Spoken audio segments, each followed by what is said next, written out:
ಒಳ ಮೀಸಲಾತಿಯ ಮಸೂದೆಯನ್ನ ಆದಷ್ಟು ಬೇಗ ಅಂಗೀಕರಿಸಿ ಅನುಮೋದನೆ ನೀಡುವಂತೆ ಒತ್ತಾಯಿಸಿ ರಾಜ್ಯದ ಎಸ್ಸಿ ಸಮುದಾಯದ ಸಚಿವರುಗಳ ಶಾಸಕರುಗಳು ಹಾಗೂ ವಿಧಾನ ಪರಿಷತ್ ಸದಸ್ಯರುಗಳ ಪರವಾಗಿ ಆಹಾರ ಮತ್ತು ನಾಗರಿಕ ಸರಬರಾಜು ಸಚಿವ ಕೆಎಚ್ ಮುನಿಯಪ್ಪ ಹಾಗೂ ಅಬಕಾರಿ ಸಚಿವ ಬಿಆರ್ ತಿಮ್ಮಾಪುರರವರ ನೇತೃತ್ವದಲ್ಲಿ ನಿಯೋಗ ರಾಜ್ಯಪಾಲರನ್ನ ಭೇಟಿ ಮಾಡಿ ಮನವಿ ಸಲ್ಲಿಸಿದರು.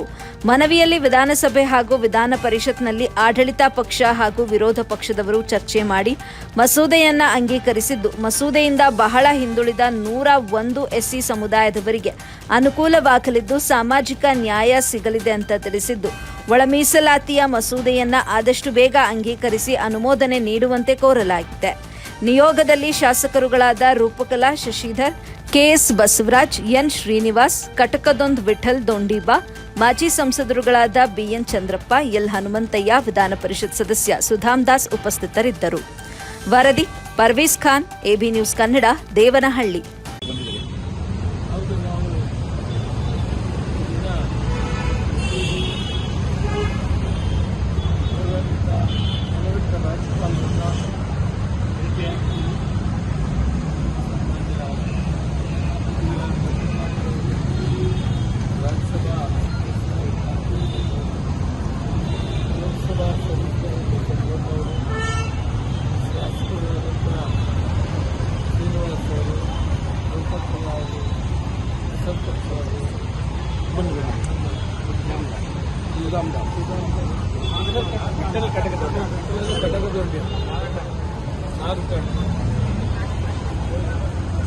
ಬೆಳಗಾವಿ ಅಧಿವೇಶನದಲ್ಲಿ ಎರಡೂ ಸದನದಲ್ಲಿ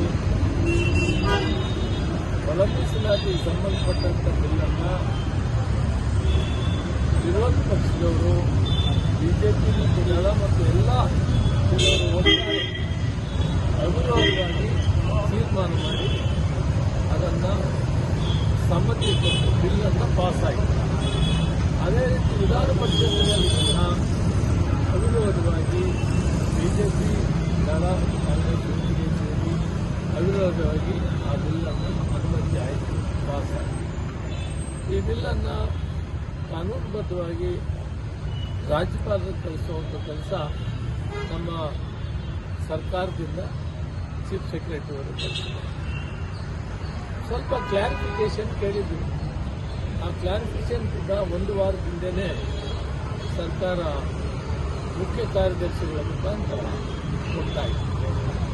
ಅದಾದ ಮೇಲೆ ಇದು 35 ವರ್ಷ 40 ವರ್ಷದ ಹೋರಾಟ, ಸಮಾಜದಲ್ಲಿ ಸಮಾನತೆ ಬಸವಣ್ಣವರ ಚಿಂತನೆ, ಅನುಭವ ಮಂಟಪ ಅಲ್ಲಮಪ್ರಭು ಅವರ ಅಧ್ಯಕ್ಷದಲ್ಲಿ ಏನು ನ್ಯಾಯ ಪಾರ್ಲಿಮೆಂಟ್ ಮಾಡಿ ಸಮಾಜದಲ್ಲಿ ಸಮಾನತೆಗಾಗಿ ಹೋರಾಟ ಮಾಡಿದ್ರು, ಇವತ್ತು ಆ ಗಳಿಗೆ ಬಂದಿದೆ. ಸಮಾನತೆ ಸಿಗಬೇಕು ಅಂತೇಳಿ ಬಹಳಷ್ಟು ಸಮಾಜಿಗರು, ವಿಶೇಷವಾಗಿ